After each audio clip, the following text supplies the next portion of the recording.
Hey, it's Thursday, time for another Action Figure Adventures video here on SEO Tour Review. Today, Baby Skeletor and I are taking a look at the GI Joe Collectors Club exclusive Slaughter's Marauders Firefighter Barbecue. This figure was an exclusive to the Collectors Club, released in their final 12 figures from the subscription service. He was sort of a figure released alongside Slaughter's Marauders Lowlight to finish off the Slaughter Marauder team, because most of those figures were featured in a convention exclusive set. Pause it here if you want to read Barbecue's bio. Can I start by saying that I love this figure? Now, this was an easy slam dunk for the Collectors Club. Hasbro made a pretty awesome 25th anniversary barbecue figure as an update to the original, and they repainted that body to create Slaughter's Marauders Barbecue here, which is exactly what Hasbro did back in the day, using the 85 version of Barbecue to make the original Slaughter's Marauders Barbecue. If you like the idea of Slaughter's Marauders Barbecue, but the blue is too much, there was a version of Slaughter's Marauders Barbecue released by Hasbro in a multi-pack. That one had more muted colors, it was more toned down, was not as true to the original Slaughter's Marauders, but is also a great figure.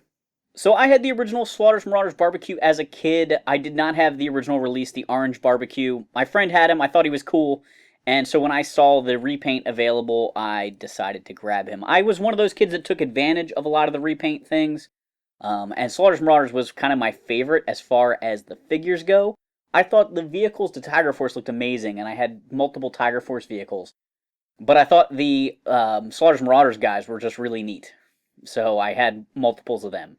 And Barbecue was, I think, the second Slaughter's Marauders figure I got.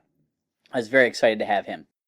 This figure is a pretty much perfect update, coming with all the correct gear and, pretty accurate sculpting to match up with that original figure. So we've got his helmet, which is articulated and can move from side to side.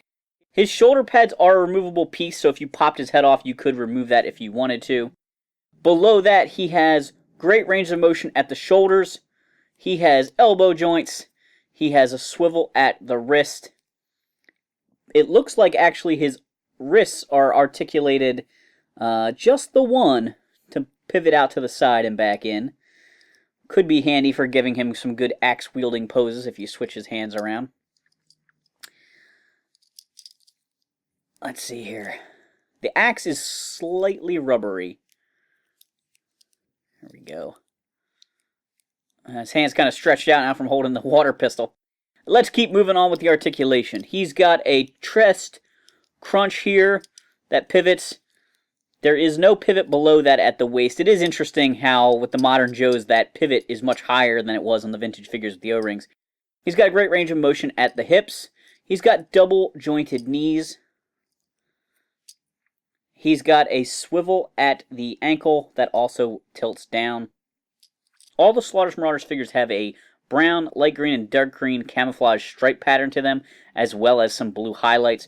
Barbecue does have a fair amount of blue, but I always thought it worked fine for him because he's not really a combat trooper anyway. He's a support guy. He's a firefighter. He's probably on the base making sure that aircraft and things like that, the fuel depot isn't catching on fire or whatever. I love this little radio he's got sculpted on his leg. His other leg has some technical stuff here.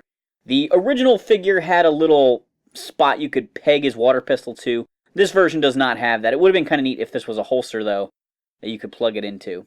Barbecue has a giant tank on his chest. That was sculpted really nicely on this version. He does come with a two-part backpack that pegs into his back. The silver tanks fit inside this gray backpack piece. It is different from his original one because, of course, the pegs are different on modern figures. And this one has a Slaughter's Marauders logo tampoed on it, which I think is really nice. Down here at the bottom, there is a peg, so you can plug in his water cannon. His hose is not the same material that the vintage ones came out of. It is not as flexy. This wants to go back in its original position. It doesn't grip onto the pegs as tightly. So the hose is even different than the vintage, which is odd. But I'm glad that at least they included it. And here's his little tiny water pistol thing, which the vintage one was very easy to lose, and I'm sure this modern one will be just as easy to lose. Here's a closer look at his axe. It's made out of silver. It is slightly flexible, so this is easy to tell apart from the vintage accessory. And of course, Barbecue comes with a figure stand with his name on it. If you're interested in taking a look at the vintage Slaughter's Marauders Barbecue figure, I did an in-depth review of all the Slaughter's Marauders figures before the final JoeCon because the theme that year was Slaughter's Marauders vs. Python Patrol. So make sure you check out that video if you're interested. I am often critical of the Collectors Club on some of these figures, but when they get it right, they get it right. Granted, this was an easy one, but thank you, GI Joe Collectors Club. I know you don't exist anymore, but this is the kind of figure I really appreciate.